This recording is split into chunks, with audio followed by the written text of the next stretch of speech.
इस वक्त की बड़ी खबर आपको बता रहे हैं। दरअसल श्रोमणी अकाली दल के प्रधान सुखबीर बादल को जो है वो सजा सुना दी गई है।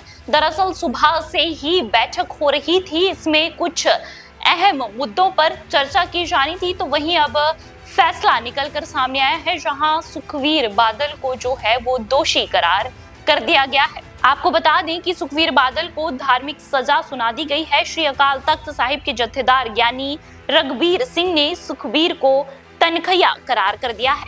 सुखबीर बादल पर उनकी सरकार के वक्त डेरा सच्चा सौदा मुखी राम रहीम को माफी देने का आरोप लगा था। यानी रघबीर सिंह ने कहा कि अकाली दल प्रधान और डिप्टी सीएम रहते हुए सुखबीर बादल ने कुछ ऐसे फैसले लिए जिससे पंथक स्वरूप को अक्सर नुकसान पहुंचा है।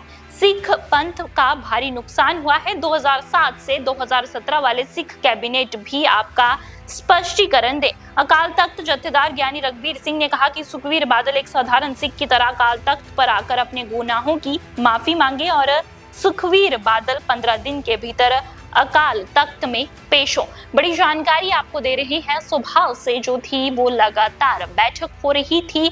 इस बैठक में अहम मुद्दों पर चर्चा की जानी थी, सुखबीर बादल को लेकर चर्चा की जानी थी तथा साथ ही विनेश फोगाट को लेकर भी इस बैठक में मुद्दा उठना था। तो वहीं अब बड़ी खबर आपको बता रही है, जहां सुखबीर बादल को जो है वो सजा सुना दी गई है। और इस वक्त की बड़ी खबर आपको बता रहे हैं। दरअसल श्रोमणी अकाली दल के प्रधान सुखबीर बादल को जो है वो सजा सुना दी गई है। दरअसल सुबह से ही बैठक हो रही थी, इसमें कुछ अहम मुद्दों पर चर्चा की जानी थी, तो वहीं अब फैसला निकल कर सामने आया है, जहां सुखबीर बादल को जो है वो दोषी करार कर दिया गया है। आपको बता दें कि सुखबीर बादल को धार्मिक सजा सुना दी गई है। श्री अकाल तख्त साहिब के जत्थेदार यानी रघबीर सिंह ने सुखबीर को तनखैया करार कर दिया है।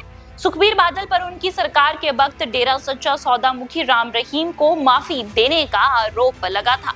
यानी रघबीर सिंह ने कहा कि अकाली दल प्रधान और डिप्टी सीएम रहते हुए सुखबीर बादल ने कुछ ऐसे फैसले लिए जिससे पंथक स्वरूप को अक्सर नुकसान पहुंचा है। सिख पंथ का भारी नुकसान हुआ है। 2007 से 2017 वाले सिख कैबिनेट भी आपका स्पष्टीकरण दे। अकाल तख्त जत्थेदार ज्ञानी रघबीर सिंह ने कहा कि सुखबीर बादल एक साधारण सिख की तरह अकाल तख्त पर आकर अपने गुनाहों की माफी मांगे और सुखबीर बादल 15 दिन के भीतर अकाल तख्त में पेश हो। बड़ी जानकारी आपको दे रहे हैं। सुबह से जो थी वो लगातार बैठक हो रही थी।